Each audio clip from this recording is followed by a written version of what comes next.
சாம்பார் எப்பவுமே செய்யறதுக்கும் சரி, சாப்பிட்றதுக்கும் சரி ஒரு கம்ஃபர்ட் ஃபுட்டு தான். ரொம்ப டேஸ்டியா ஒரு சௌசௌ சாம்பார் பண்ணலாம் வாங்க.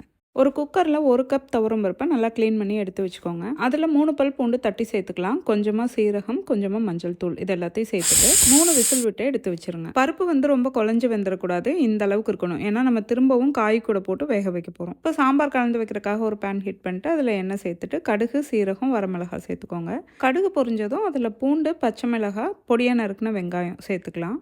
இது எல்லாத்தையும் லைட்டாக வதக்கி விட்டுட்டு காய் சேர்த்துக்கலாம்.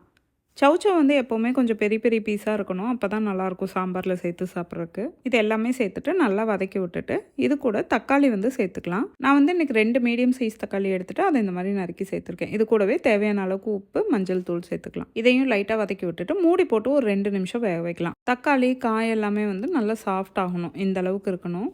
இப்போ இது கூட சாம்பார் பொடி சேர்த்துக்கலாம். தேவையான அளவுக்கு காரம் உங்களுக்கு எந்த அளவுக்கு தேவையோ அந்த அளவுக்கு சாம்பார் பொடி சேர்த்துக்கோங்க.